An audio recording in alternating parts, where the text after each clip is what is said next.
Muy buenos días. En nombre de Ecogas, les damos una cordial bienvenida a todos ustedes y a los que nos acompañan desde regiones por medio de la plataforma Zoom al taller Buenas prácticas para la correcta instalación de gas en viviendas sociales. Ecogas es una empresa dedicada hace más de 26 años a la inspección y certificación en instalaciones de gas.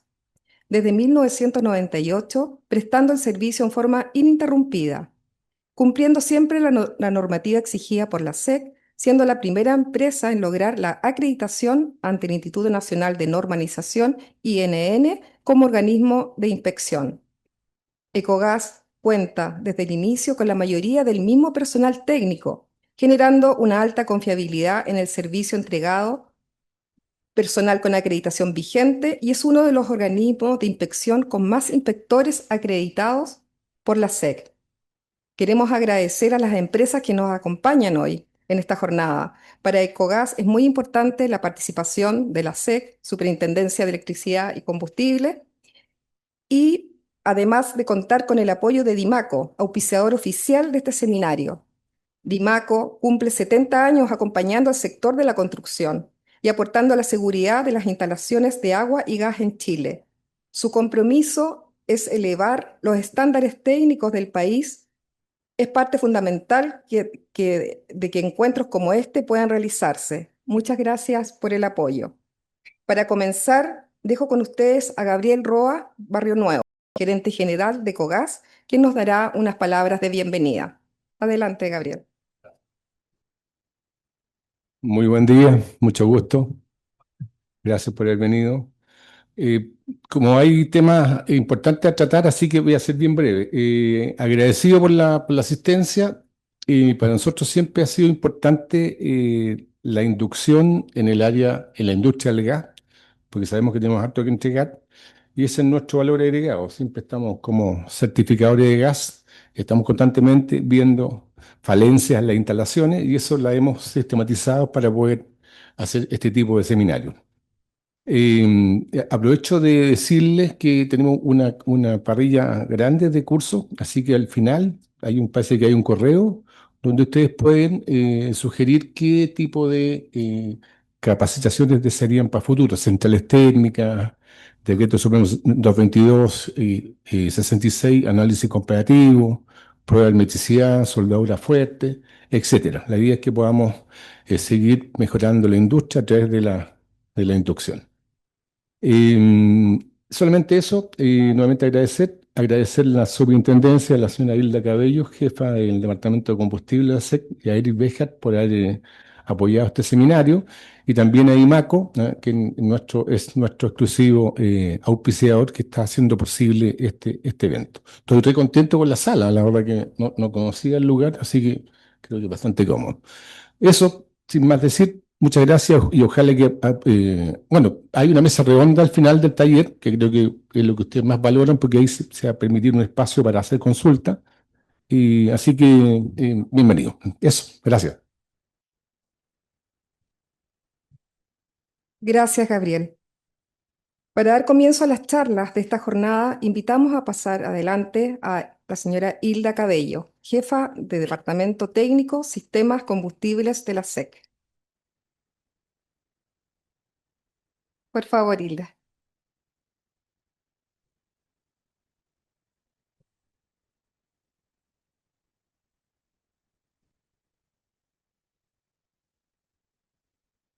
Primero los saludos, muy buenos días a todas y todos los que están aquí presentes y los que están conectados telemáticamente. Los saludos sin los lentes porque los veo, ahora me voy a colocar los lentes, voy a dejar de verlos, pero voy a ver la presentación.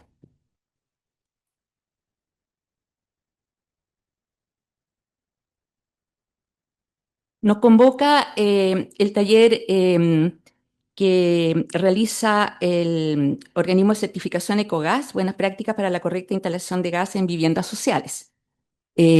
Saludamos nosotros esta buena práctica de realizar este tipo de talleres que colabora evidentemente al conocimiento, porque todo esto contribuye a mejorar la seguridad en las instalaciones interiores de gas de las usuarias y usuarios.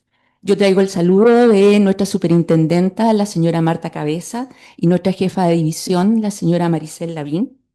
Y paso a dar inicio a la charla que tenemos nosotros preparada para hoy día, que se titula Monitoreo de la seguridad en la industria del gas. Antes de entrar en materia, un poco de conocimiento respecto del rol y función de la Superintendencia de Electricidad y Combustible. Nuestra misión institucional, eh, la última evaluación de nuestra estrategia, la dejó como vigilar que la ciudadanía reciba productos y servicios energéticos en condiciones de seguridad y calidad, mediante la fiscalización de la normativa vigente y resguardando los derechos de las usuarias y usuarios, así como todas las entidades que participan en el mercado energético.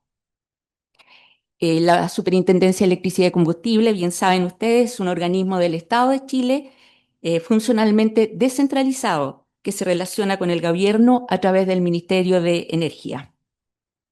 ¿Quiénes somos? Somos un organismo público que tiene presencia a nivel nacional en todas las regiones, de Arica a la región de Magallanes.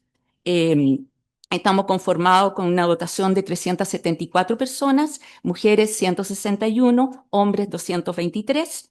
Eh, Tenemos unidades que son absolutamente tradicionales dentro de la superintendencia y quisiera sí hacer mención de que aproximadamente hace 3 años contamos con una unidad de sostenibilidad energética que vino a conformarse para integrar dentro de la superintendencia todos aquellos desafíos que tienen que ver con la transición energética, la ley de eficiencia, eh, o los desafíos que tienen que ver con sostenibilidad, etcétera. Todos aquellos se han ido desarrollando y asumiendo dentro de la superintendencia y finalmente han dado origen a una unidad en específico que se desarrolla de ir viendo cómo el mercado en Chile va asumiendo y cumpliendo con los plazos y programas que se ha definido dentro del ministerio.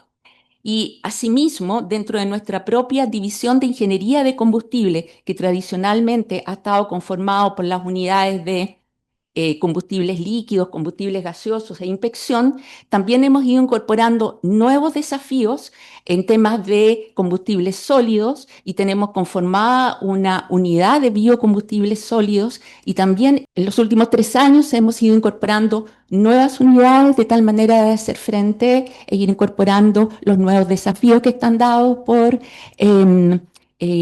la incorporación de la ley de biocombustibles sólidos y tenemos una unidad dentro de la División de Ingeniería de Combustible que se hace cargo de esto y también la última modificación que colocó el Ministerio de Energía de tal manera de incluir al hidrógeno como combustible y a los combustibles derivados del hidrógeno también como combustible en Chile, tenemos dentro de la División de Ingeniería de Combustible una unidad específica que se encarga de estos temas.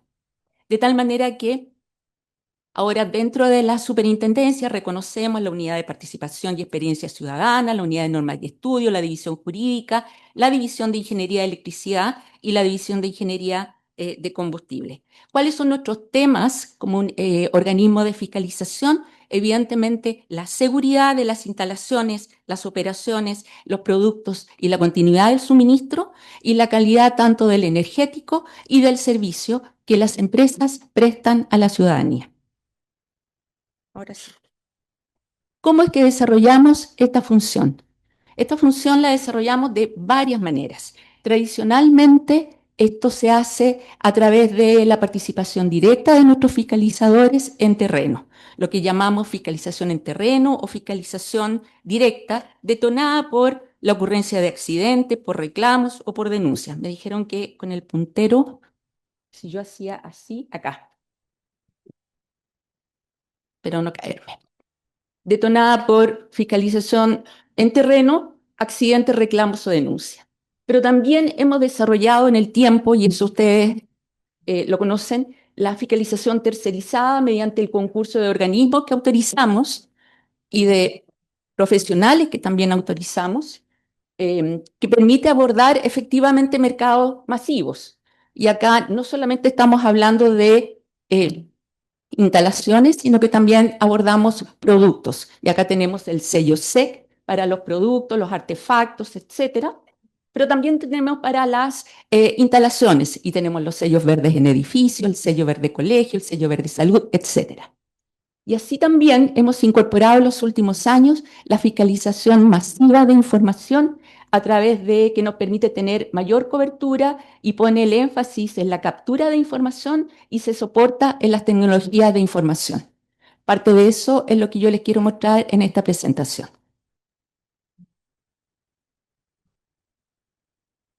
Quisiera mostrarles un poco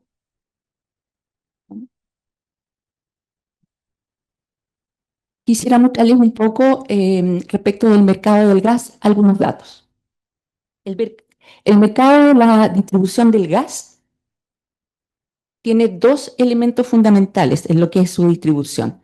El mercado que se compone de la distribución por gas de red, que va a las instalaciones interiores de gas, que sí en términos absolutamente globales, podríamos decir que más o menos va a 1.600.000 usuarios o 1.600.000 instalaciones de gas.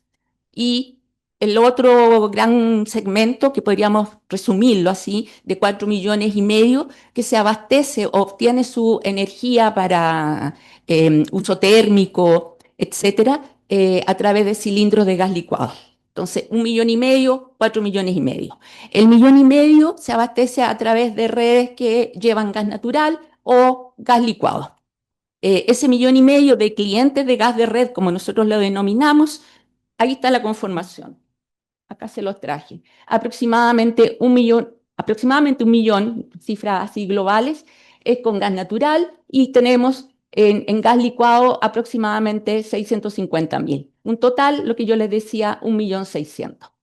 En términos de cilindros de GLP vendidos en el país, acá están las cantidades anuales que se venden. Más o menos, así para que ustedes tengan un número, porque es importante tener así cifras globales, son como 60 millones de cilindros de GLP anuales que se venden en el país. Pueden ser un poquito más, un poquito menos, pero eso es lo que se vende, con un inventario de cilindros en el país que se mueve de 18 millones. Cuando uno piensa que esos 18 millones de cilindros tienen obligación de inspeccionarse cada 10 años, significa que 1.800.000 cilindros en el país se reinspeccionan año tras año y que esos cilindros se reinspeccionan por organismos técnicos que son autorizados por la superintendencia y son fiscalizados por la superintendencia.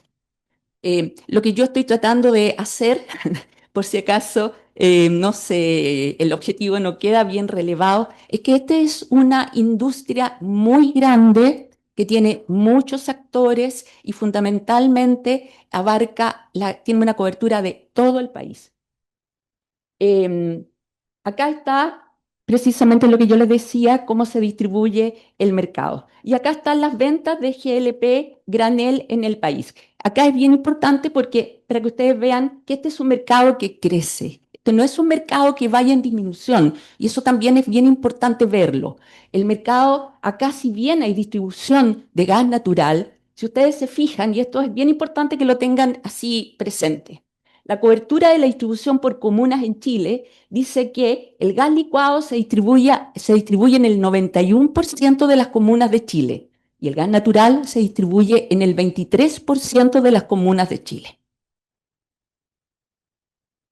En términos de infraestructura para la distribución del gas en Chile, contamos con una red de gasoductos constituida por 8 gasoductos. Tenemos gasoductos en el norte, en la zona central, en el sur y en el extremo sur en la región de Magallanes. Tenemos nuestras plantas de gas natural licuado, tanto en el norte, en Mejillones, como acá en la región central, en Quintero. Tenemos un conjunto de plantas satélites de regasificación que permiten acercar el gas natural licuado a las distintas comunas y al consumo industrial, que a la fecha de este informe sumaba un total de 79 plantas. Y un conjunto de redes de distribución a través de las cuales se distribuye el gas natural, que a la fecha de este informe acumulaba un total de aproximadamente 11.000 kilómetros. 11.000 kilómetros da como la vuelta de ida y vuelta de Arica a Punta Arenas en Chile. para el total de usuarios que, como les comentaba, si al ojo nos quedemos como con 1 millón. En términos del gas licuado, están nuestras refinerías y terminales de importación, que hacen un número de 7, plantas de almacenamiento y envasado distribuidas a través de todo el país, que es un número de 34. Voy a colocar acá mejor.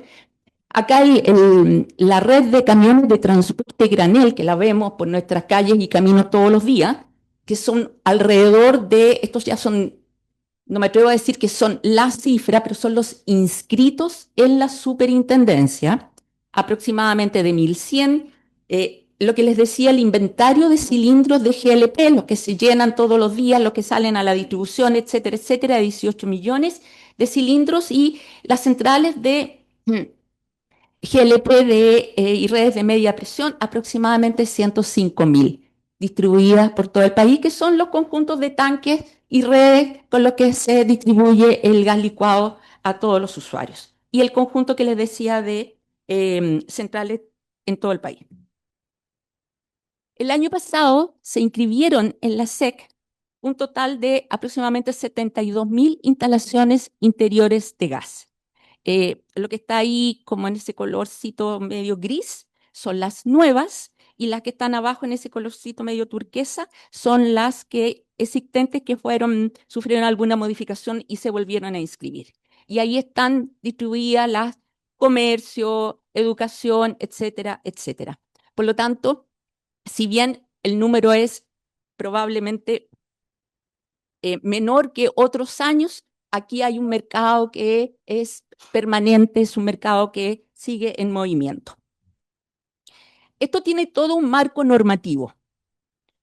Me voy a pasar muy rápido, pero está la presentación y es importante tenerlo aquí condensado y resumido. Y este marco normativo solamente voy a hacer énfasis en el decreto con fuerza de ley número 1, que es el que establece un registro. Este decreto con fuerza de ley en el año 1978, año en que empieza a liberalizarse el mercado de los combustibles, o empieza a crearse un mercado de los combustibles, porque antes esto era como más bien estatal, digamos. Se abre el mercado, y cuando se abre el mercado empieza a ser necesario que la gente se presente. Si van a haber otros actores, es necesario que las personas se presenten. Y además es necesario que se puedan fijar ciertas reglas mínimas de comportamiento, lo voy a decir así. ¿Y quién fija esas reglas mínimas de comportamiento? Está dicho en este decreto con fuerza de ley, que se fijan por decreto del presidente de la República. Esa normativa no ha cambiado. Si ustedes ahora es muy fácil, ustedes colocan DFL1, 1979, BCN, y ahí van a tener absolutamente disponible toda la normativa. Y si ustedes entran a nuestra página web www.sec.cl, también la tienen completamente disponible. Ahí está el registro a través del cual los propietarios de las instalaciones deben registrar sus instalaciones en la SEC. De ahí surgen los TC6, los TC2, los TC1, los TC5, bla, bla, bla, todos procedimientos levantados por la superintendencia que están disponibles para que los agentes declarantes, que se ha definido que son los instaladores de gas, deben registrar las instalaciones en la SEC. Y ahí está el cúmulo de combustibles que están afectos a esto, y ahí están efectivamente hasta el hidrógeno y los combustibles derivados del hidrógeno, que es la última modificación que se hizo. Luego también está, que es interesante, es importante que ustedes la conozcan, la Ley de Servicios de Gas, que es una ley muy antigua, desde el año 1931, que fue modificada en el año 2017, la última modificación que tuvo, que señala obligaciones muy importantes para las empresas distribuidoras. Yo aquí señalo una que a mí me parece bien relevante. El artículo 44 es deber de toda empresa distribuidora y transportista de gas mantener las instalaciones en buen estado y en condiciones de evitar peligros para las personas o cosas o interrupciones del suministro. Y el artículo 12, que fija ciertas condiciones mínimas y señala cómo se define la calidad de servicio de gas. Y señala 3 condiciones: seguridad y continuidad del suministro, correcta y oportuna medición y facturación de los consumos, y adecuados sistemas de atención e información para los consumidores.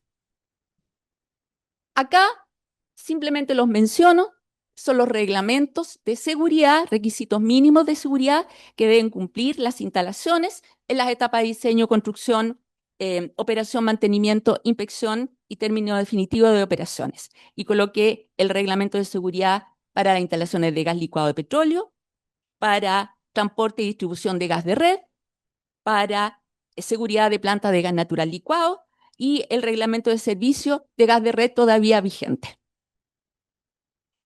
Y acá, acercándonos un poco a las materias que ustedes vinieron a profundizar, el Decreto Supremo número 66 que aprueba el reglamento de instalaciones interiores y medidores de gas. Entiendo que la presentación va a quedar disponible para todos ustedes, pero igual me parece súper bien porque en el WhatsApp ahí uno deja las cosas, el celular es nuestro amigo más cercano en este minuto. Algunas cosas que me parece interesante y relevantes de tener muy a la mano. ¿Qué hace este reglamento? Define estándares mínimos para el diseño, la construcción, la operación y el mantenimiento de las instalaciones interiores de gas y define responsabilidades para los instaladores, para los propietarios, para las constructoras, para los servicios técnicos, para las empresas distribuidoras de gas. Algunas.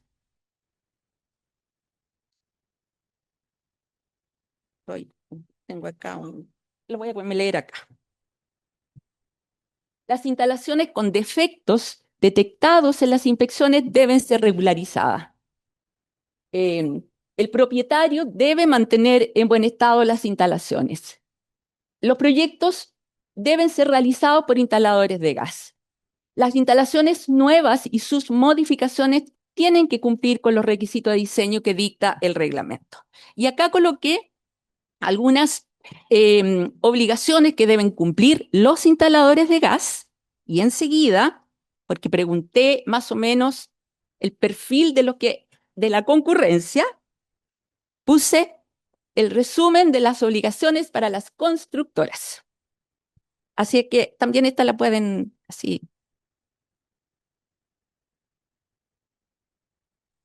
Vamos un poco a algunos instrumentos que hemos desarrollado como superintendencia para ver el desempeño de la seguridad en el mercado que nos toca fiscalizar.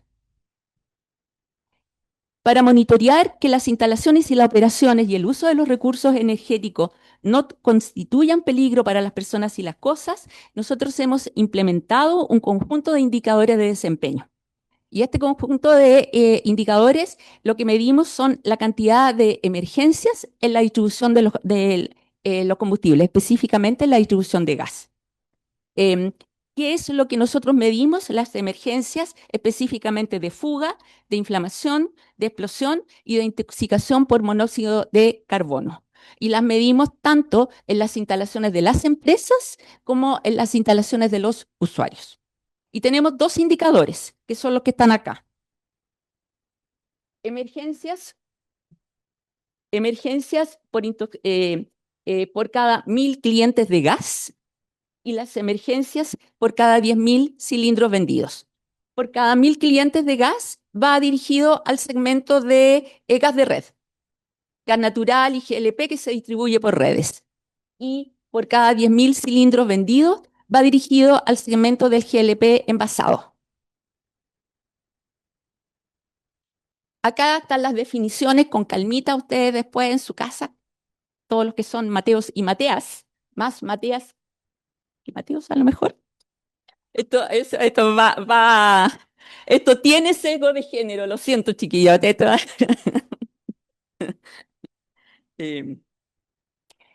Acá un diagnóstico respecto de las cifras del año 2024. De un total de 30.000 emergencias informadas para el segmento de para el segmento de las emergencias, acá, ¿qué fue lo que vimos? 10.450 de estas fueron emergencias que pasaron en instalaciones de los usuarios y 21.940 que pasaron en instalaciones de las empresas. Acá está. 98% de estas eran fugas, para que no nos asustemos de que está todo el país explotando o inflamándose. No, fugas de gas.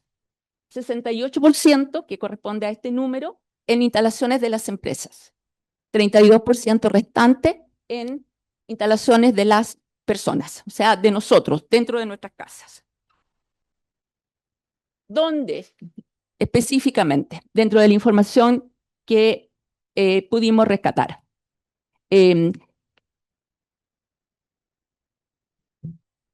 Aquellas que están abastecidas mediante cilindros de GLP. Por ejemplo, los que tienen que ver con el flexible. 41% que tienen que ver con el flexible. Con el regulador, 28%. Tuberías de red interior, aquellas que tienen una tubería, porque hay algunos que se abastecen, bueno, ustedes saben bastante mejor que nosotros respecto de eso. Con el artefacto, casi un 9%. Clásicamente en todas las estadísticas, y ustedes lo deben conocer, el famoso llave de paso, llave de paso y el otro que tiene el 6%. Para nosotros son datos que tienen muchísimo valor porque nos permite enfocar nuestros esfuerzos. ¿En dónde poner las fichas? Nosotros como superintendencia usamos nuestras redes sociales, le pedimos a nuestros directores regionales, etcétera, pero instancias como estas son sumamente valiosas porque sin duda alguna que esto a nosotros nos sirve mucho. De partida, esperamos que todos ustedes lleguen a la casa y revisen su flexible, por favor. Y en la distribución por redes, en las instalaciones interiores de gas. Tubería red interior, 46 y 47%. En el artefacto, 40%. Y acá están, regulador arranque. Estamos claros que el tema de los arranques es una emergencia que tiene un potencial de peligrosidad muy alto, ¿cierto? O sea, yo creo que de eso estamos súper claritos que ahí sí que hay un problema. Arranques. Llaves de paso, flexibles, otros. Dentro de estas 10.450 se identificaron 3.000, están acá puestas, 3.358 que finalmente tenían las características para corte por defecto crítico. Y ahí los organismos actuaron, porque parte de ellas actuaron entidades de certificación que avisaron a las empresas distribuidoras y hubo corte de gas. Y acá está su clasificación: fugas en artefacto, fuga en red interior, artefacto sin conducto de evacuación. Acá yo me quiero detener porque creo que esto es bien importante también. Nosotros, en base a estas estadísticas que las fuimos construyendo más o menos desde el año 2013, hemos venido trabajando intensamente con las empresas. Las empresas son un grupo acotado a los que hemos podido mostrarles estos datos y hemos podido ir haciendo un trabajo. Nosotros somos organismo fiscalizador, haciendo un trabajo, aplicando reglamentos, las leyes que ya les mostré, etcétera. Por lo tanto, hemos podido ir movilizando a las empresas, consiguiendo lo que ustedes ven acá. Voy a mostrar el segmento de envasado. Una disminución, este es el indicador de emergencia de empresa. Una disminución acá, a través de los años, que se ha ido medio como aplanando. Al principio, en los años anteriores, teníamos la pendiente un poco mejor, pero seguimos consiguiendo mejoras. Pero ¿qué pasa con las emergencias de los usuarios? Que sin duda alguna, como ustedes pueden ver, es muchísimo, el indicador es bastante más bajo. No, le cuesta más. Le cuesta más cambiar la conducta de las personas, es difícil, es complejo. Por lo tanto, acá se requiere muchos más esfuerzos y llegar a difusiones mucho más amplias, se requieren mucho más agentes, mucho más actores, mucha más conciencia, etc. Como dicen por ahí, se requieren todos y todas. ¿Cuáles son nuestras palancas en esto? Evidentemente, y en eso yo creo que nosotros somos organismos fiscalizadores, la primera palanca evidentemente es la reglamentación y las facultades de las cuales nos provee precisamente la normativa vigente.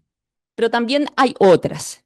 La superintendencia ha establecido una reglamentación respecto a la certificación de los productos. Y nuestra superintendenta, ustedes la ven, estamos en tiempo de eh, Navidad, las guirnaldas certificadas, los productos en general, el sello QR, y eso hay que, ya lo vimos, los reguladores, los flexibles certificados, etcétera. El uso de profesionales competentes. Profesionales competentes. Tenemos una parrilla de instaladores de todas las clases, etcétera.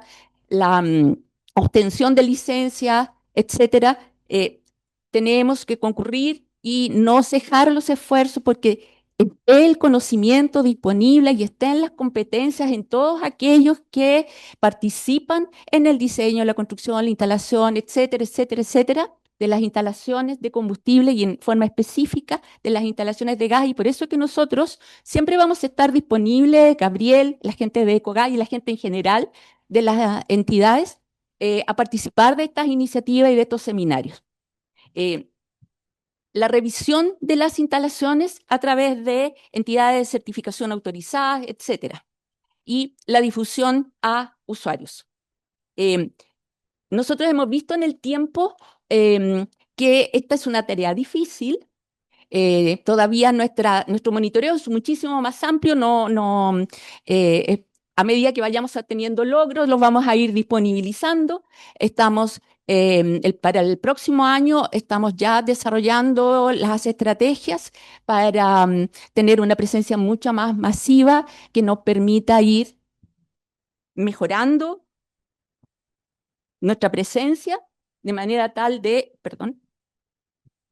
ir apalancando, digamos, esta disminución y teniendo y poder ir mostrando resultados más favorables, porque en definitiva lo que nosotros andamos buscando es aumentar la seguridad en las instalaciones de los usuarios. Lo que nosotros queremos es poder evidenciar que en definitiva se obtiene a través de los esfuerzos que estamos haciendo, se obtienen logros que son logros medibles en función de la ciudadanía. Y si eso requiere la implementación de otras medidas, bueno, estamos absolutamente disponibles a que a través de los canales que están establecidas por la misma superintendencia, bueno, nos hagan llegar sus propuestas, ideas, etcétera, de forma tal de poder ir complementando, modificando normativa, etcétera, de forma tal de ir consiguiendo avances, mejorando regulaciones, procedimientos, de manera tal de ir consiguiendo precisamente el incremento de la seguridad, que es lo que finalmente el objetivo que nos convoca a todos. Espero no haberlos aburrido y haberlos desviado de su interés, pero yo creo que el interés que tenemos es absolutamente común. Muchas gracias.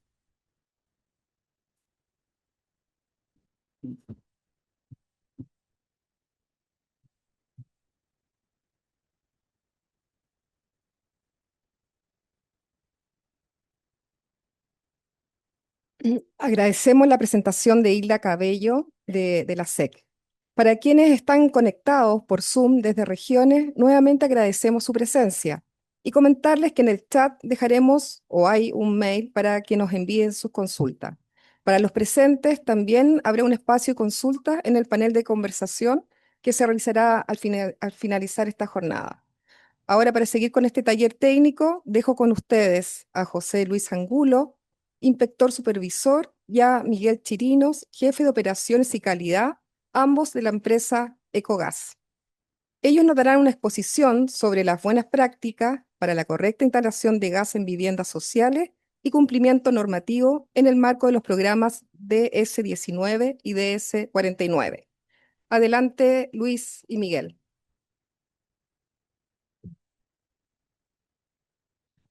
Muy buenos días a todos y a todas. Muchas gracias por asistir. Como decía muy bien don Gabriel, esta instancia principalmente, ya lo que nos convoca es para hablar de lo que en estos momentos está como retomando un poco de fuerza, que es la instalación de las viviendas sociales, ¿ya? siempre se ha trabajado con viviendas sociales, pero hay que entender que ahora está como un poco más avanzando en el tema y entonces tenemos que todos avanzar y estar como enfocados y atornillando como para el mismo lado, ¿ya? ¿Y qué es lo que pasa? Que esta presentación se hizo en base a las recurrentes fallas que se originan desde el inicio de los proyectos.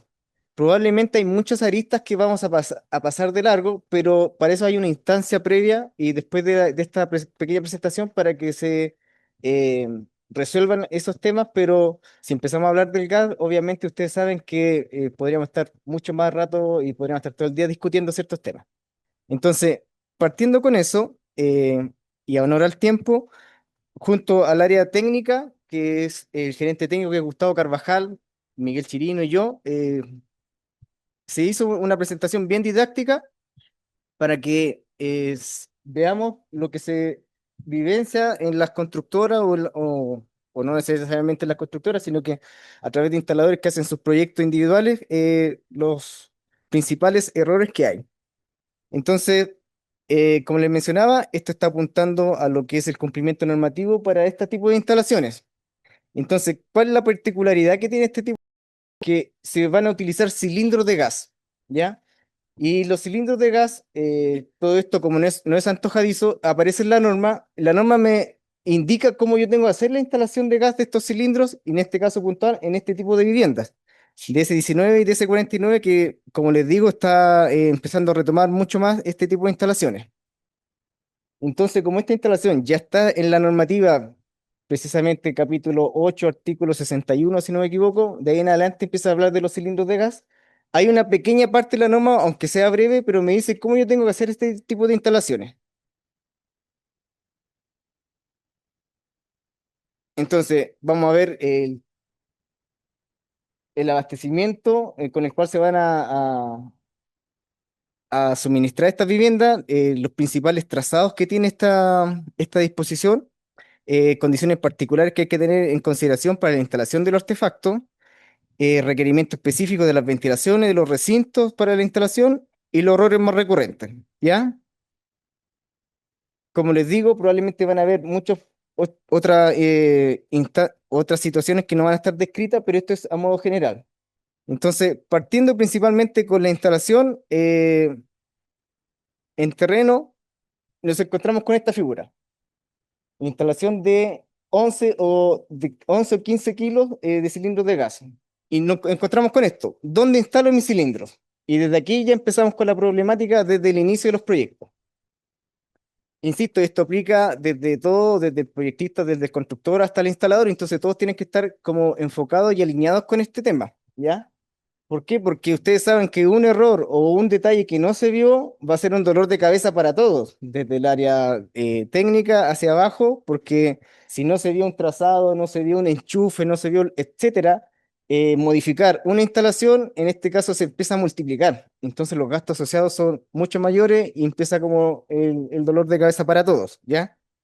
Eh, y como les decía, esta es una instancia donde todos tenemos que estar alineados porque yo, en este caso particular, como inspector de gas, mi intención no es ir a rechazarle la instalación, sino que todos cumplamos con la instalación y salgamos todos y más tranquilos y que todo se cumplió bajo la normativa. Y no empezar a inventar y a empezar a modificar los proyectos que ya estaban hechos y lamentablemente mal diseñados, ¿ya? Entonces nos encontramos con esto. Y como al ser viviendas sociales ya, el primer problema es dónde instalo mi cilindro. Habitualmente se instalan en las logias, pero el principal problema de las logias es que estas logias son pequeñas. Entonces yo tengo que empezar a jugar con los espacios para instalar estos cilindros. Entonces me voy, yo empiezo a preguntar, ¿cómo instalo estos cilindros de gas? Me voy a la normativa y como le comentaba, la normativa es bien breve para hacer la instalación de este tipo de cilindro, pero me da ciertas indicaciones para hacerlo. Entonces, primero que nada, en las logias habitualmente yo tengo los calefón y me dice la normativa que yo los cilindros tengo que alejarme de cámaras de combustión interna, de fuentes líquidas o sólidas, y en este caso una cámara de combustión podría ser el calefón. Entonces, ¿qué me dice la norma? Primeramente, que yo no tengo que acercarme a más o igual a 1.5 metros de distancia de este tipo de cámaras de combustión. Ahí ya tengo el primer problema. ¿Por qué? Porque las logias tienen un espacio bien reducido. Entonces, ¿qué hago yo? La norma me dice que, bueno, si no puedo cumplir con este distanciamiento, bajo cierta justificación, no es llegar y que sea antojadizo, yo puedo disminuir este distanciamiento, pero bajo ciertos requisitos y bajo cierta justificación. Entonces, me dice que yo me puedo aproximar o minimizar ese distanciamiento, pero yo tengo que interponer alguna forma, alguna protección para que ese distanciamiento sea más seguro. Entonces yo puedo disminuirlo hasta 0,5 metros, pero tengo que instalar, como les decía, un sistema de protección. Habitualmente el sistema de protección es a través de un gabinete, ¿ya? Vamos a ver qué es lo que nos dice la norma con respecto a esto, porque la normativa, aparte del Decreto Supremo 66, al cual nosotros nos enfocamos y hacemos los proyectos, tenemos que tener en cuenta sus modificaciones o también los GUC, que también nos dan indicaciones para hacer la instalación interior de gas. Entonces, teniendo este gabinete, ¿qué especificación me dice? Que al menos tiene que tener una resistencia al fuego, al menos F60, y que tiene que contar con una puerta metálica. Como les decía, en el común de las instalaciones, esta instalación se hace con un gabinete metálico, el cual que en estricto rigor el metal es ignífugo, no produce llama, pero no está especificado como que tenga una resistencia al fuego, pero es lo que se utiliza habitualmente. Tiene su lógica también utilizar este tipo de gabinetes porque si utilizar alguna plancha, algún otro material, tendría que ser el típico de Internit o Vulcanita, y ese material es como quebradizo, entonces durante el tiempo, por último, el latón galvanizado se puede abollar, pero no se va a destruir. Los otros gabinetes se van a destruir con el paso del tiempo, y imagínense que en las reinspecciones va a quedar la tole tole porque van a estar rechazándose porque la instalación duró menos que un cambio. Van a cambiar un cilindro y lo van a romper. Entonces, pese a que el latón galvanizado es ignífugo, técnicamente no es resistente al fuego, se utiliza y hasta el momento no ha habido ningún inconveniente. Entonces, parto con mi gabinete, va a ser un sistema de protección, el cual me va a permitir acercarme a esta loja que es pequeña y a este punto de riego que es el calefón, y disminuir ese distanciamiento. Acá creo que hay un pequeño error porque me aparece una presentación acá y está como cruzada. Yo acá lo veo bien en el computador. Ahí sí. Ya, entonces, estimados, para hacer la instalación de este gabinete, tenemos que considerar que tiene que estar, obviamente, en la base de la losa o de este recinto. Y la particularidad que esto tiene que tener es que tiene que ser hermético. Se los comento rápidamente el por qué es el uso de la hermeticidad. Disculpen, un solo tema que están todos sacando fotos. Esta presentación se les va a entregar a ustedes, mandan un correo, se les va a hacer llegar para que estén tranquilos. ¿Mm? ¿Ya? Ah. Salía yo en todas las fotos para eso, no. Bueno, como les comentaba, este gabinete tiene que ser hermético. Ahora, ¿el por qué tiene que ser hermético? A lo mejor muchos de ustedes saben de que si yo instalo este gabinete y que la normativa me dice que tiene que estar en un recinto abierto y que ya manejamos que un recinto abierto es un recinto que se comunica con otro a través de una abertura de 1,5 metros cuadrados, hay que hilar un poquito más fino y ahí va lo que decía la señora Hilda, que hay que ser un poquito busquilla y leer. Lo que pasa es que estas cocinas americanas probablemente que se comunican con la logia son recintos habitables. ¿Y qué es lo que dice la normativa? Que cuando este nicho de cilindro se comunica con un recinto habitable, tiene que ser hermético y estanco el nicho donde van a estar los cilindros de gas. ¿Por qué sucede esto? Porque las cocinas conmigo son siempre americanas y la normativa me dice que los living o como los dormitorios son recintos habitables. Entonces me cambia la condición. Si fuese una cocina con puerta dividida con el recinto living, probablemente esto no se va a producir. Pero como son viviendas sociales, optimizan espacio y probablemente sean cocinas americanas. Entonces la normativa me pide que este sistema sea totalmente hermético. Y ahí entra la labor también del buen diseño que probablemente a veces no está considerado. Entonces este nicho tiene que ser hermético en todos sus contornos, desde la base, porque obviamente tenemos gas licuado, y el gas licuado ante una eventual fuga, que ustedes saben que como es más pesado que el aire, tiende a bajar, se puede empezar a escapar y salir del nicho de celosilicio. Entonces tengo que empezar a jugar con esto. Chuta, tengo que lograr lo que me dice la normativa.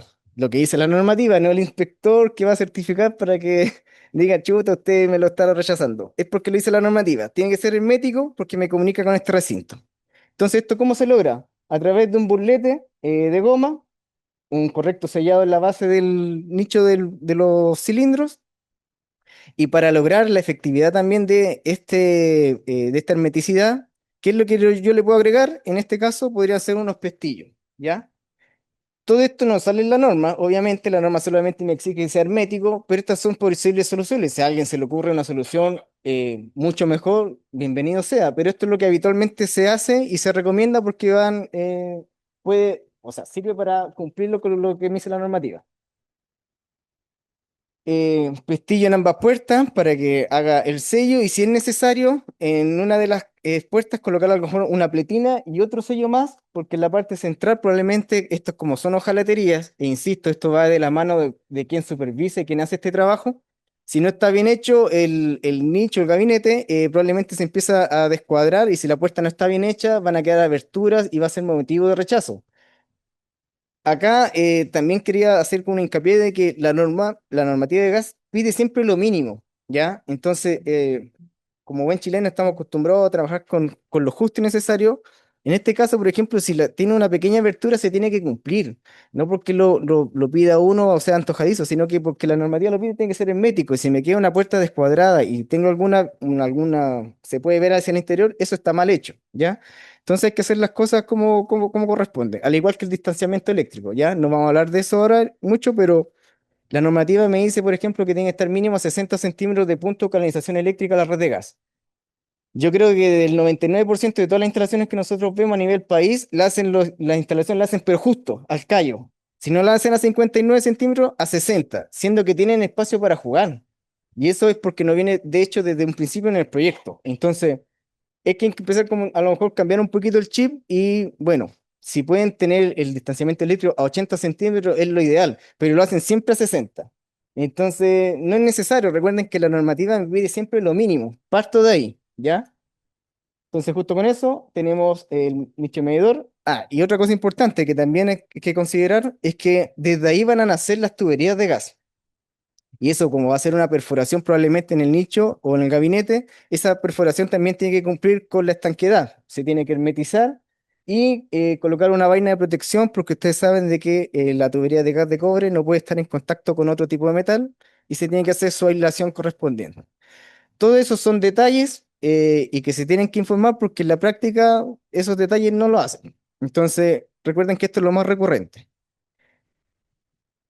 Entonces, partiendo con eso, en la realidad nos encontramos con esto, po, una logia, un espacio pequeño, y tenemos que instalar nuestros equipos de cilindros de 15 kilos para abastecer los artefactos. Entonces, si se dan cuenta, ya empezamos a tener como un inconveniente. Una es la logia y la abertura de la logia, ya para que se considere exterior, ustedes saben que tiene que ser de 1,5 metros cuadrados, pero ya el gabinete me está utilizando un área importante, ¿ya? Vamos a ver más adelante cómo se tiene que calcular esta área y las consideraciones que hay que tener. Entonces, bueno, jugando con esto, tengo mi nicho, mi cilindro, mi nicho para los cilindros y puedo colocar el cilindro o el gabinete de varias formas. Ahí depende. Y habitualmente también, si se dan cuenta, el calefón va a quedar sobre este gabinete. Entonces, si es que se puede desde un principio, el arquitecto y la proyección que se va a hacer en el proyecto, jugar con ese distanciamiento y no jugar con esto que es el límite, o sea, hoy es jugar con la normativa, porque la normativa me dice que en casos especiales tengo que disminuirlo, el distanciamiento entre cámara de combustión y los cilindros. Lo ideal es no hacerlo tan difícil que ojalá ahora en el futuro empiecen a cambiar y diseñarse de alguna forma, a alguien se le va a tener que ocurrir y la disposición empezar a cambiarla para que no tengan estos problemas en terreno que los van a complicar desde el instalador hacia la jefatura, ¿ya? Entonces tenemos esa disposición. Ahora, en estricto rigor, lo que nos dice también la normativa es que este tipo de abastecimiento, que es a través de cilindros de gas, y que habitualmente se va a estar con una cara posterior, que tiene que dar hacia el exterior, va a estar como el paño de celosía ahí, ¿ya? Entonces, ¿qué es lo que nos encontramos? Con nuestro gabinete, que tiene que ser hermético, ya sabemos por qué, la razón por qué, porque no lo decía la normativa. Y este gabinete, una de las caras laterales del gabinete, que dice la normativa que tiene que ser con una malla electrosoldada, empotrada el elemento constructivo. Y ahí ya empezamos a tener otro problema más. Eh, ya que me dice que este tipo de gabinete tiene que estar empotrado al elemento constructivo. Entonces, ¿qué es empotrado? Sería en estricto rigor eso. No al costado, no al lado, no apegadito, no, estimado, empotrado. Entonces, ahí tenemos otro problema de diseño porque las celosías o el paño de celosía, esos quebravistas, no están diseñados para tener gabinetes. Ya.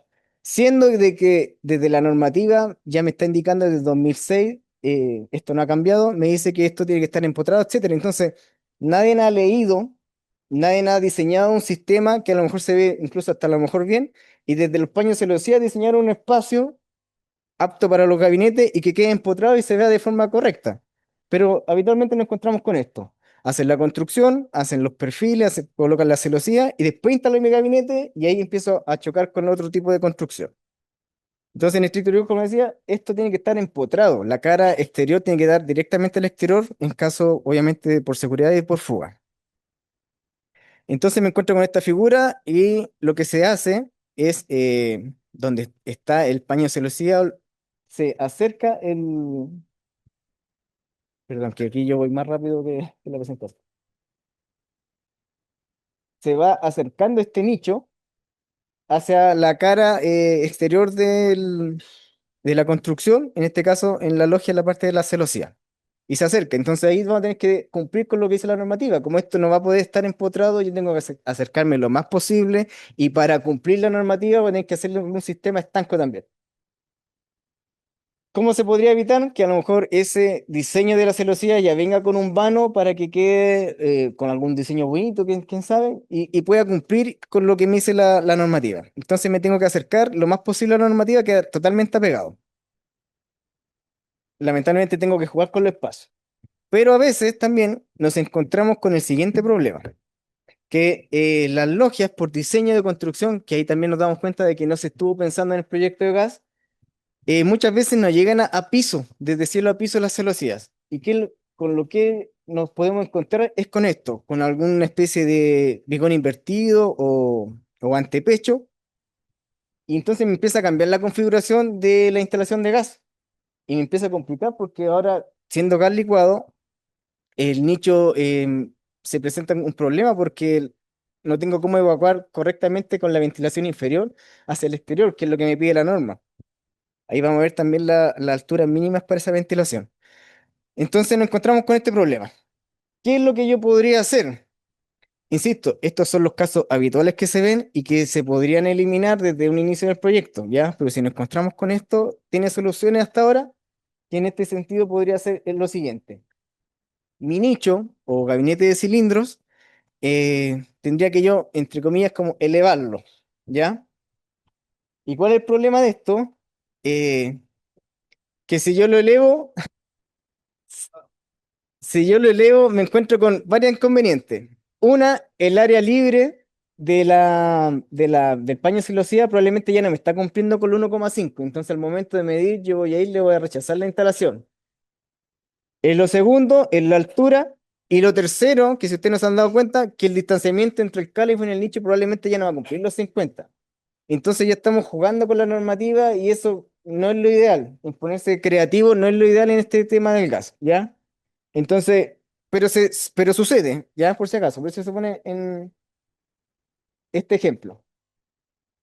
Entonces, para cumplir con la instalación del gabinete, ¿qué se va a tener que hacer? A través de la elevación y una plataforma, subir este nicho de cilindro y seguir cumpliendo con lo que me dice la normativa. Va a tener que ser totalmente estanco y hermético, porque si tengo fuga, la fuga va a salir hacia la logia y para que escape el gas, va a tener que llenarse este recinto y recién empezar a salir, y probablemente esa parte constructiva va a tener por lo menos unos 30 centímetros, ¿ya? Entonces ya no estamos cumpliendo por ningún lado por lo que me dice la normativa de gas.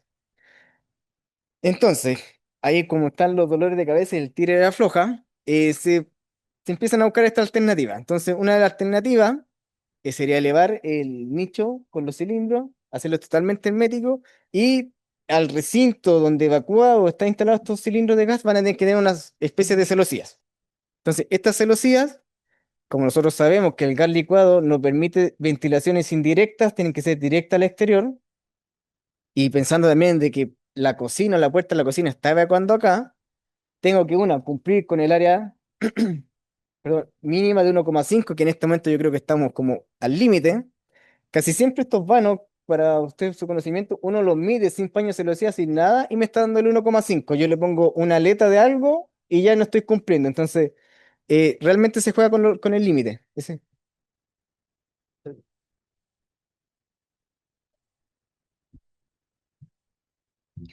Lo segundo, como les comentaba, es la ventilación inferior. Esta ventilación probablemente va a servir, una, para el nicho de los cilindros y también va a servir para lo que es la instalación de la celosía que decanta a la logia. Pero ahí en el escrito tiene que cumplir con 1,5. Esta ventilación va a ser, en el buen sentido, para la evacuación, posible fuga de gas de lo que es el nicho de cilindros, ¿ya? Y esta tiene que evacuar, en este caso, probablemente a la terraza. Se podría hacer también una donde está este bigón invertido, pero también ahí entramos en complicaciones porque intervenir estructuralmente cualquier cosa que esté en la edificación ya es complicado, necesita autorizaciones y probablemente la arquitectura no lo va a permitir, ¿ya? Pero es una solución. O lo otro que se puede hacer, eh, que a través de en la misma plataforma que se le hizo al gabinete de los cilindros, se instale una ventilación tipo conducida y que evacúe directamente al exterior. Pero sí o sí tiene que cumplir y tener estas ventilaciones, si no, no estaría cumpliendo. Si no lo consideraron en un proyecto y nadie lo vio, desde el instalador hasta las jefaturas, es un condoro que en algún momento va a saltar. Entonces va a ser un dolor de cabeza si no se consideró. Aquí tenemos, en este esquema, sería como una cosa así. Así estaría saliendo las ventilaciones. En la plataforma del gabinete, en alguna ventilación que dé hacia alguna terraza que sea abierta, y o quizá en el antepecho o en el bigón invertido que está acá, que dé al exterior, que también es como, entre comillas, difícil de cumplir o que me lo acepten. Eh, los cilindros de gas es lo que más habitualmente se utiliza para este tipo de viviendas, pero no está exento que también se utilicen medidores de gas.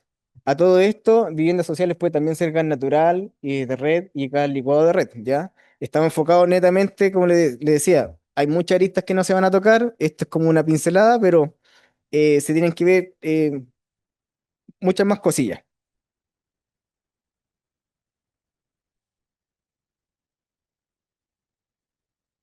No es que, lo que pasa es que en la normativa de gas de 2006 está normado cómo yo tengo que instalar los cilindros de 11 y 15 kilos.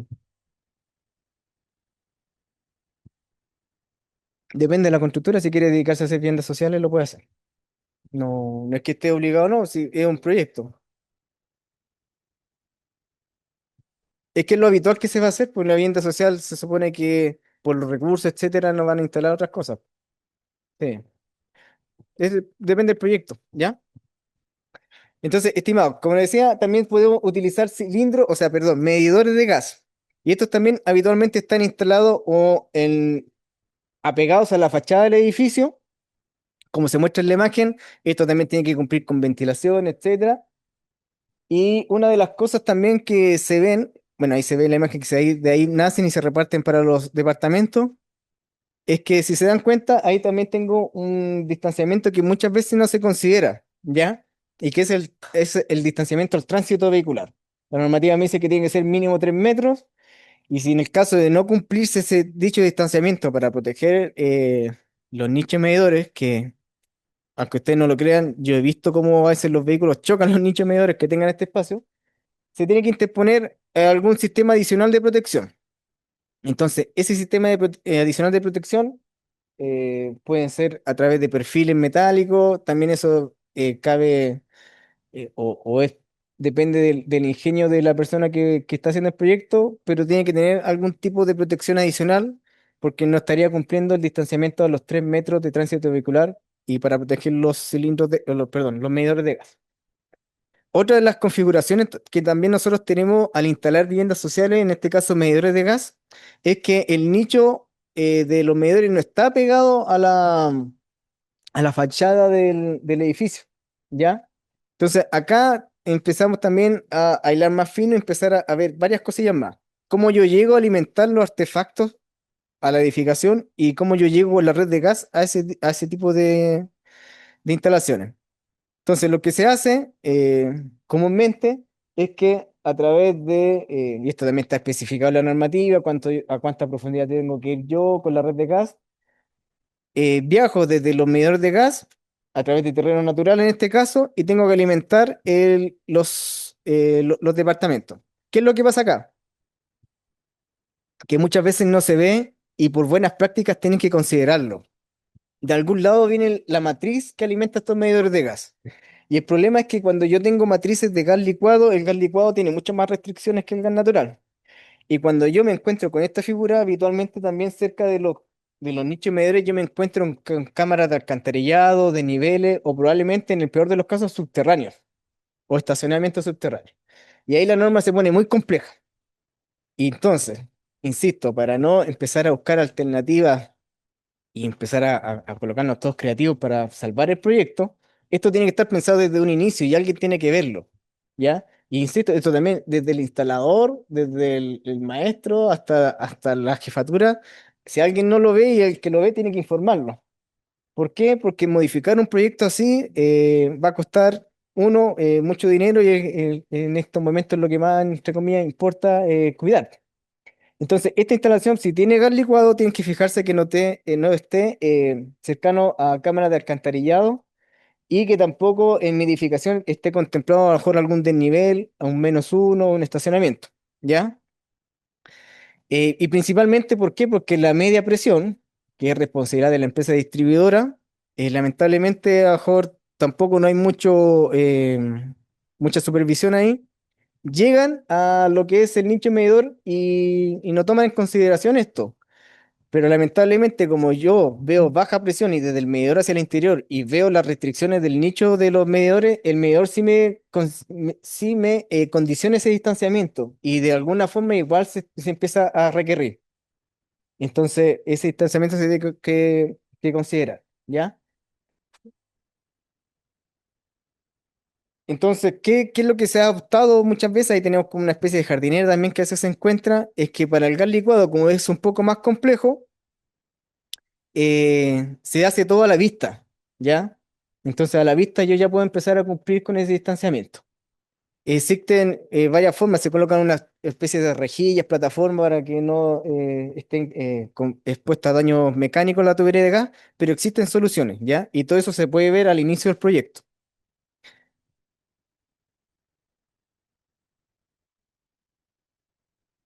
¿verdad? Depende. En este caso, como son viviendas sociales, la normativa me habla de equipos de cilindro y cuando me habla de equipos de cilindro son equipos de 45 kilos y eso tiene muchas restricciones. Para este tipo de vivienda habitualmente no están en el exterior, casi siempre están en las logias, en estricto rigor no aplicaría muchas cosas, ¿ya? Pero no se da el caso. Insisto, hay muchas aristas que no vamos a ver hoy día, ¿ya? Yo creo que nos podríamos llenar de preguntas y estar todo el día eh, resolviendo estos temas, pero lamentablemente no va a ser la instancia, ¿ya? Entonces, ahora nos encontramos con el trazado con el cual yo tengo que llegar con la red de gas a mi artefacto. Entonces, observamos que veníamos desde afuera, en este caso de los medidores de gas. Yo entro en este sentido por la logia, cumpliendo siempre lo que me dice la normativa, y bien afianzada la red de gas, cubriendo la tubería de gas si está en contacto con metal. Subo, alimento mi artefacto. Me encuentro también, si no el 100% de las veces, me voy a tener que encontrar con este chaff sanitario, el cual voy a tener que hacer una especie de recorrido por el contorno atravesar en algún punto algún tabique o algún marco de la puerta con su respectiva vaina de protección y alimentar mi artefacto con su llave de paso. ¿Qué es lo que pasa? Que también yo me puedo empezar a encontrar con este otro problema. Alguna mueblería, en este caso el mueble del lavadero. Entonces, ¿qué es lo que tengo que hacer yo? Buscar otro recorrido de la red de gas, subir y hacer la alimentación. Todo esto también, ¿por qué se lo indico? Porque habitualmente la mueblería tampoco no está considerada para los proyectos de gas. Y como ustedes saben que la red de gas tiene que ser a la vista registrable, yo tengo un tramo oculto en esa mueblería. Entonces yo tengo que empezar a buscar cómo yo cumplo con la normativa para que la red de gas sea a la vista registrable. Vamos a ver unos ejemplos cómo podríamos cumplir. Pero el tema es que yo lo tengo que empezar a considerar y no se considera muchas veces este tipo de instalaciones con la mueblería. Veo el recorrido de la red de gas, veo mis puntos eléctricos, ahí está. Eh, Recordando que en las logias como son pequeñas no tengo mucho espacio para jugar. Este tema de los puntos eléctricos también es un tema mucho de dolor de cabeza porque hasta el día de hoy no se cumple. Yo creo que el 95% de las veces el enchufe no está considerado en los planos, no hay un cruce de especialidades, que es también lo ideal. Y este distanciamiento a veces es difícil cumplirlo. ¿Ya?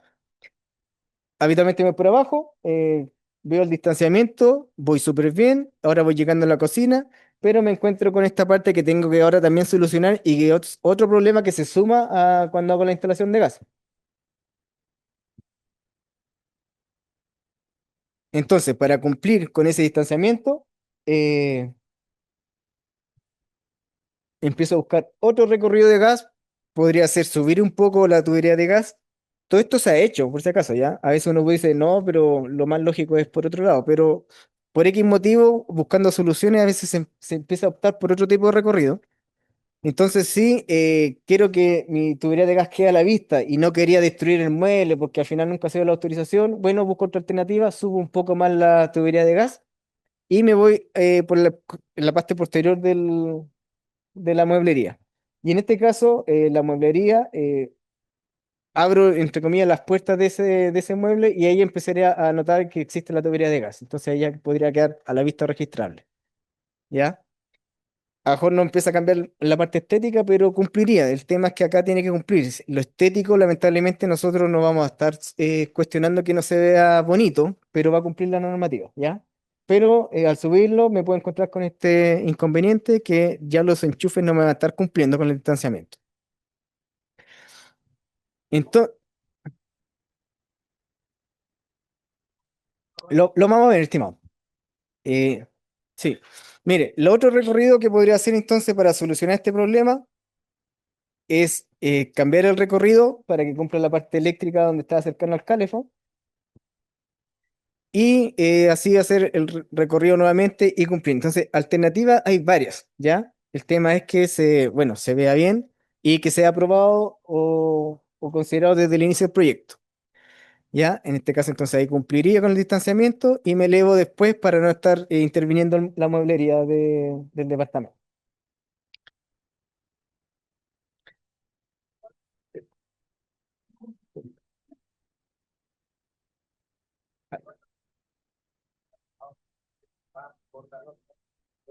Ya, es que la tubería de gas puede ir a la vista, registrarle o en losa o radial. Lo que pasa es que estamos viendo casos puntuales. Insisto, estas son pinceladas de lo que vemos. Yo sé que van a quedar muchas cosas en el tintero, pero se puede. El losa es radial.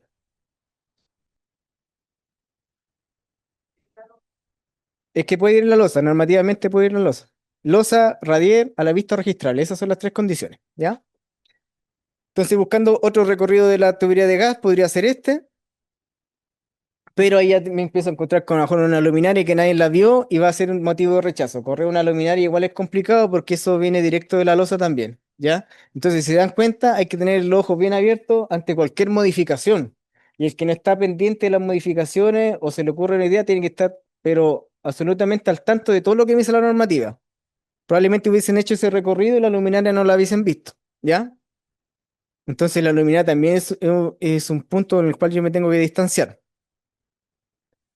Y aquí está el cruce que ustedes mencionaban. ¿Por qué no se puede cruzar por el CHAF?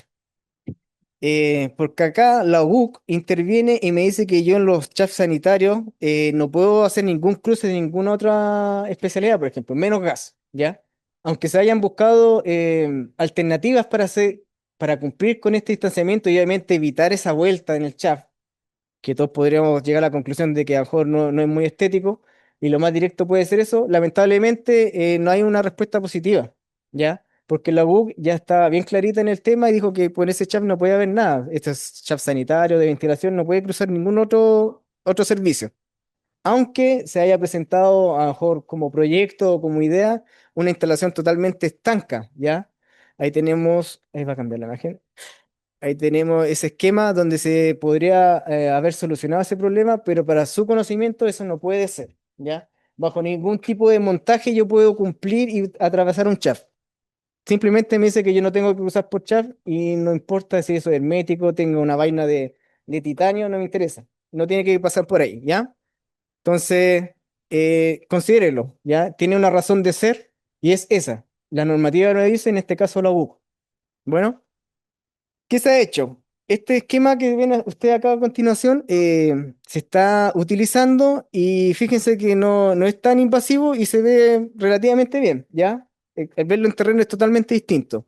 ¿Qué se hace para evitar ese cruce también de chaff y la pasada entre medio de los tabiques? Es que se hace una pequeño calado o muesca, ¿ya? Que eso también se tiene que estar considerando en el inicio del proyecto, no es llegar y hacerlo después. Por eso tienen que, en este sentido, estar todos como conectados. Una de las soluciones podría ser una pequeña calado muesca, como se muestra en la imagen, y cruzar con mi tubería de gas. En la mueblería también, si está considerada la mueblería desde un principio, la mueblería también se le puede hacer un calado, ¿ya? Y en ese caso también la tubería de gas quedaría a la vista.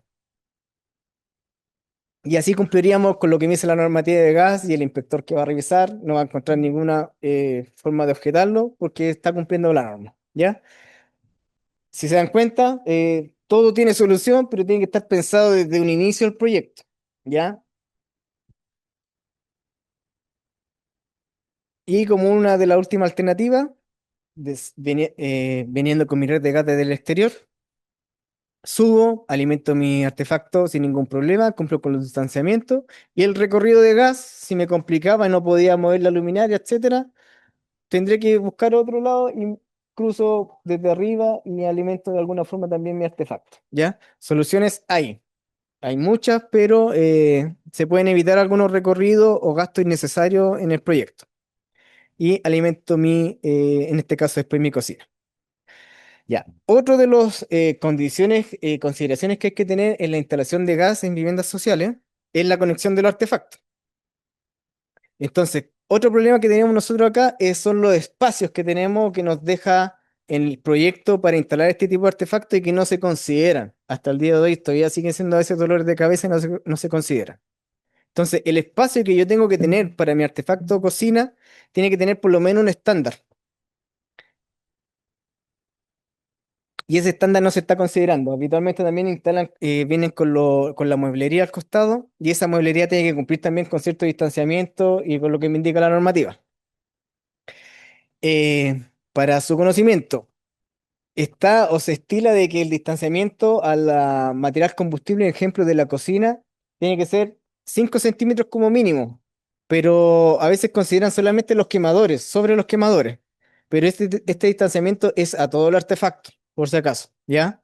Probablemente se podrá llegar a algún consenso o acuerdo, pero normativamente es claro y este distanciamiento es 5 centímetros para cada costado del artefacto, no sobre el quemador, ¿ya?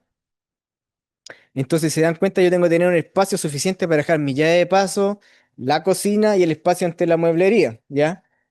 Como registro y antecedente, y como lo explicaba también la señora Hilda, en la estadística probablemente se han mostrado todos los muebles que han estado quemados por el artefacto, o sea, los accidentes pasan, ¿ya? Entonces, por algo viene el distanciamiento. Tengo mi llave de paso, tengo que considerar este espacio en estos proyectos que son muy reducidos. ¿Por qué? Porque si no me puede pasar esto al momento de hacer la instalación. Y cuando yo haga la renovación de sello verde, toda la comunidad o el edificio va a quedar rechazado. Y probablemente venga postventa. Y probablemente van a llegar otros dolores de cabeza de los que estén a cargo de esta situación porque eso va a tener que ser modificado. ¿ya? Y esto tampoco no resiste mucho análisis. Si no cumple y no está atrás esta llave de paso, no sirve y queda rechazado, ¿ya? Además que también si tiene esa protección en la cocina, la llave de paso me queda totalmente inaccesible, ¿ya? Una de las soluciones que nosotros se da es hacer una pequeña curva antes de llegar a la llave de paso de la cocina. Y ahí también hay que tener la consideración, ese mueble probablemente es metálico, esa superficie donde sea del lavadero, no tengo que estar en contacto con metal, entonces todas esas consideraciones hay que tenerlas, ¿ya?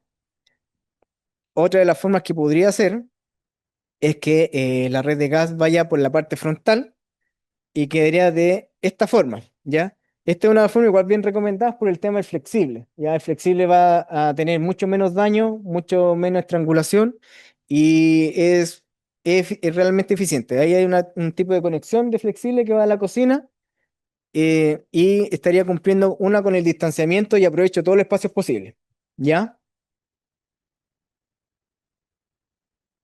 ¿Perdón? Sí, pero eso como insisto, estamos viendo otra cosilla, ¿ya? Otra de las formas, otro de los puntos importantes es el calefón, la salida de evacuación del producto de la combustión de los artefactos calefón, ¿ya? Insisto, pueden haber un sinfín de configuraciones, estamos viendo los casos más habituales y los que no encontramos. Uno de los difusores que salen en este caso a la fachada del edificio tiene que cumplir con cierto distanciamiento también. En este caso, aberturas de la edificación. Abertura sea puerta, ventana o celosía o etcétera, ¿ya? No solamente necesariamente una abertura va a ser la celosía. Entonces, ¿qué me dice la normativa? Que yo tengo que cumplir también cierto distanciamiento que tienen que estar considerados a este tipo de aberturas y me encuentro con esta figura. El ducto, en este caso tiro forzado, también puede ser calefón tiro natural. Estamos netamente ahora dando este tipo de ejemplo. Para el tiro natural hay otro tipo de condiciones también que se podrán ver más adelante, pero lamentablemente no en este caso, ¿ya? Tenemos este distanciamiento, tenemos que cumplirlo, 40 centímetros mínimo de abertura de ventilación o ventana, en este caso puerta también puede ser. Y tengo la salvedad de que la normativa me dice que toda abertura que esté abajo de este difusor, no va a ser necesario que cumpla este distanciamiento, ¿ya? Todo lo que esté sobre o al costado, sí lo va a tener que cumplir. Sí, todas las aberturas que estén bajo ese nivel del difusor donde sale la evacuación de los gases, queda como fuera de la normativa y no es necesario que cumpla los 40 centímetros. Todo lo que está al costado y sobre cualquier abertura tiene que cumplir el distanciamiento, ¿ya? Hace esa salvedad, hace esa pequeña salvedad. Eh, lo otro. Este también es un dolor de cabeza que no se considera, ya que las ventilaciones que necesitan estos recintos, sobre todo gas licuado, tienen que cumplir también ciertos requisitos. Y lo que no se mide bien habitualmente es la altura de esta ventilación. La normativa también en este sentido es clara, me dice que la abertura tiene que medirse desde el nivel de piso terminado hasta la abertura de la ventilación, no al borde de la celosía, porque del borde de la celosía a la primera aleta, por ejemplo, podría tener unos 3 o 4 centímetros más. Entonces, como la norma me dice que es hasta máximo 15, y ahí vuelvo a insistir, la normativa lo que me pide es lo mínimo, no jueguen con los mínimos. Yo subo 1 centímetro más la abertura y ya no estoy cumpliendo, ¿ya? Y entonces no es tema de debate empezar a muñequear y decir, chuta, que es 1 centímetro, no, nada. Es que, estimado, la norma dice 15 centímetros. Y eso es lo máximo. Entonces, si usted pasa a 16, ya se pasó lo máximo. Entonces, esto también a considerar que es importante la altura de la ventilación, que el borde sería erróneamente medido en ese sentido al borde de la celosía, que se recomienda también que sea plástica, no metálica. Y que la correcta medición tendría que ser a la abertura de la ventilación, la abertura efectiva también. ¿Por qué? Porque ¿qué es lo que pasa? Que a veces me encuentro que la abertura efectiva no es tan efectiva porque la celosía es una pantalla solamente y lo que es efectivo es lo que es la perforación que hicieron en el tabique o en el muro. Y si esa perforación no está correctamente ejecutada, muchas veces a veces esa perforación está mucho más arriba o es circular a través de una testiguera y no me está cumpliendo. Una con la altura y lo otro que no me está cumpliendo con el área mínima. Entonces, eso también tiene que ser medido, calculado y revisado desde el inicio del proyecto, ¿ya? Las ventilaciones son ultra importantes en este tipo de instalaciones porque son requisitos mínimos de seguridad. Y lo otro que mencionaba al principio es que este paño celosía o la logia, el área real también hay que saber medirla. También es un dolor de cabeza porque habitualmente se mide de forma errónea. ¿Por qué? Porque lo correcto no sería medir, perdón, no sería medir el área completa de apertura de la logia, sino que el área efectiva. Entonces, en este sentido, ya yo tengo varias restricciones. La propia celosía o el diseño de los paños celosía de quebravista me está reduciendo el área útil mínima.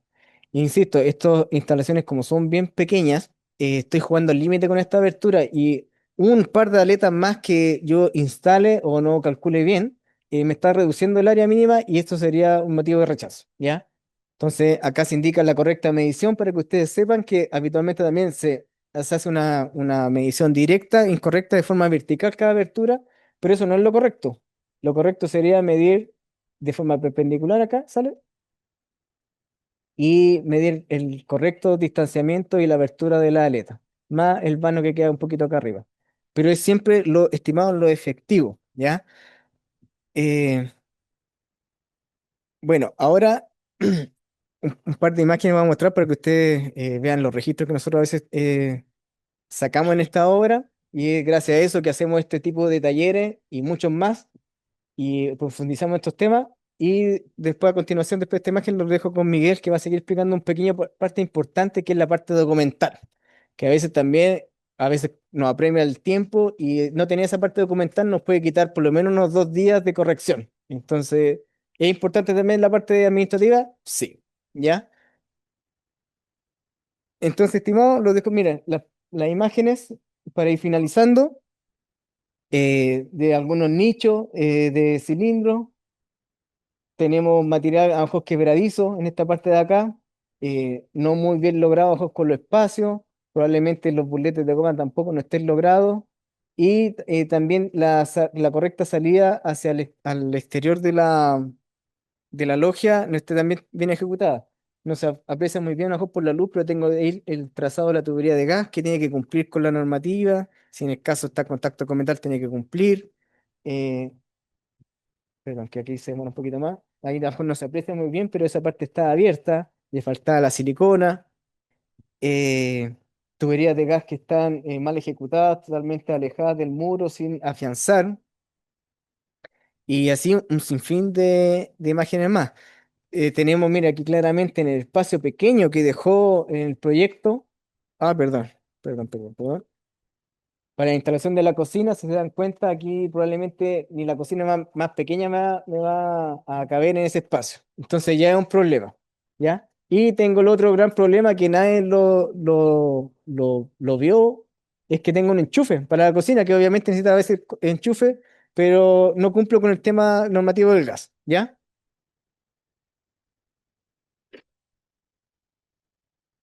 Ahí mostramos la solución que vimos delante de la red de gas que puede dar como una pequeña curva, pero ya tengo un tema de afianzado y un tema de contacto con metal. Y lo otro también que a veces también se les puede pasar es que la tubería de gas no puede ir en muros, ¿ya? Tiene losa, radiador a la vista. En muro está prohibido. Entonces, ese pequeño tramo que sean 10 o 15 centímetros está malo, ¿ya? Y eso tendría que haberse visto. Ese es un motivo de rechazo. ¿Por qué? Porque está yendo en muro, ¿ya?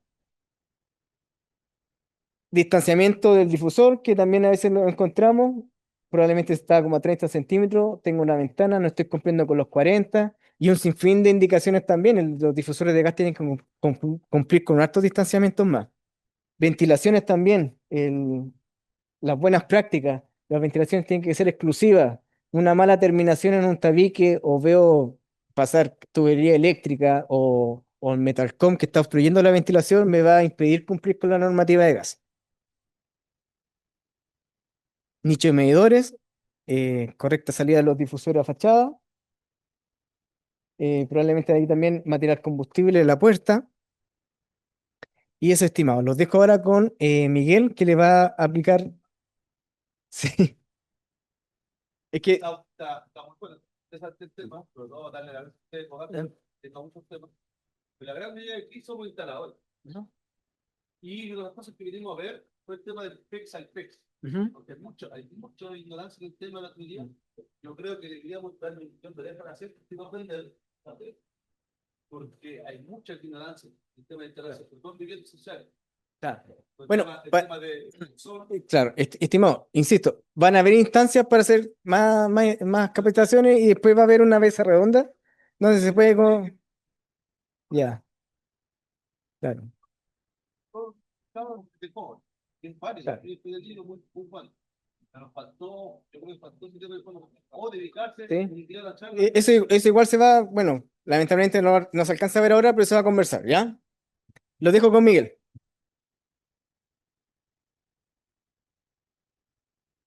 Eh, Buenos días. En honor al tiempo, vamos a hacer un pequeño resumen de los 5 errores más comunes que subsisten al momento de entregar el certificado, que también forma parte de lo que es la certificación de gas y adosado también a lo que es las viviendas sociales. Son 5 errores administrativos que quizás hace que se demore un poco también la entrega y queremos mostrarlo para que lo tengan presente al momento de que vayan a certificar su proyecto, tener esto en consideración.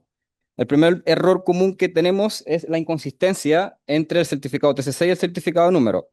Por lo general nosotros solicitamos la información a la constructora o a la inmobiliaria que nos compartan el certificado de número para validar el número correcto de la instalación, y en el certificado SIGE, cuando el instalador o quien está llenando el formulario completa la información, coloca otro número de calle o número de otro nombre de calle o número de calle, y eso no coincide con el certificado de número. Entonces, tener presente que al momento de hacer la certificación, deben acompañar el proyecto con el certificado de número, y ese es el número que se va a colocar en la declaración, en el certificado final. Em, Otro error común que también pasa, que es consistente, es el error en la cantidad de instalaciones a declarar. Muchas veces hay instaladores que se confunden al momento de hacer la declaración, pensando que es una instalación por recinto, y no es así, es una instalación, un sello verde para la instalación completa. Entonces, cuando nosotros entregamos el certificado SIGE, que está por una única instalación, el instalador al momento de declararlo coloca 3 en sus pasos siguientes para emitir el TC6 y le arroja este error. Entonces, tener clara la cantidad de instalaciones que se va a certificar en cuanto a la instalación completa del proyecto. Si son, por ejemplo, un edificio, tener claras las unidades, y si es una instalación individual, por ejemplo, un local comercial que estén haciendo un instalador o una casa, que la instalación es unitaria por cada sello. El tercer error común que tenemos es la diferencia de potencia, que esto es redundante en la mayoría de los proyectos, entre la potencia total que nosotros capturamos en terreno y la memoria de cálculo o los planos que envía la inmobiliaria o la constructora, o el mandante en este caso. Muchas veces no coincide la potencia que nosotros capturamos en terreno de acuerdo a la placa de cada artefacto, porque en el registro se llena la serie, la potencia y el modelo del artefacto, y muchas veces no llega la memoria de cálculo o el plano con una potencia que no coincide con la que nosotros estamos capturando. En este caso, para tener en consideración, la potencia que se debe considerar en el plano y en la memoria de cálculo es la potencia nominal, ¿ya? En la placa, está viendo en la foto, se ve, yo puse una línea acá que es la potencia nominal, en este caso 18.2, que es la potencia en que el artefacto normalmente va a funcionar. La potencia que está más arriba, que es la 20.5, es el máximo funcionamiento, pero muy poco pasa esto porque, a menos que sea invierno, que la persona esté colocando el calefón en máxima potencia, pero por lo general es la potencia nominal y la normativa indica que es la potencia nominal. El cuarto error también común que nos pasa en el trámite administrativo para emitir el certificado es la discrepancia, bueno, muy bien lo acabo de mencionar, entre la potencia nominal y el consumo térmico nominal. Entonces, cuando tengamos nuestro artefacto, validar además con la ficha técnica en el mismo artefacto, porque muchas veces viene una potencia distinta en la ficha que la que realmente tiene el artefacto instalada, y nosotros vamos a validar la que tiene el artefacto. Como ven, al momento de la declaración se toma la potencia total de esa instalación individual, y esa va a ser la potencia total a declarar en el proyecto. El quinto error, perdón, que tenemos, que es el número 5, muy poco nos pasa, pero pasa, y también nos trae problema por parte de la constructora, la inmobiliaria, es que al momento de colocar el root del instalador, uno, en el formulario, o envían el root de la empresa y no del instalador, que es la persona natural, o dos, cuando ingresamos el dato del instalador, la superintendencia, la página de la SEC, nos arroja que el instalador no está vigente o no está inscrito en la superintendencia. Entonces, es muy importante que al momento de entregar el proyecto, si no es el instalador que está validando la información, el departamento técnico, la inmobiliaria o la constructora valide el dato del instalador. Hay un formulario en la SEC que ustedes colocan validar el root del instalador en el internet, le va a salir una página en la SEC y allí hay un buscador que es similar a ese, donde van a validar el root realmente del instalador que va a declarar el proyecto. Bueno, como comenzaba José Luis, hay varias dudas de acuerdo a la presentación que hicimos. Vamos a hacer una mesa redonda, que es un conversatorio, donde se van a aclarar varias dudas técnicas y allí pueden hacer sus consultas. Por honor al tiempo y para respetar igual a las personas que están conectadas, no queremos extendernos en responder preguntas, sino que en este segmento que va a ser la mesa redonda. Agradecemos la presentación de Luis y Miguel de la empresa Ecogás, que nos han dado una clase magistral, creo yo. Y recordarles que Ecogás continuamente está realizando capacitaciones y a sus correos les va a llegar una encuesta donde ustedes pueden proponer temas en los cuales se quieren capacitar.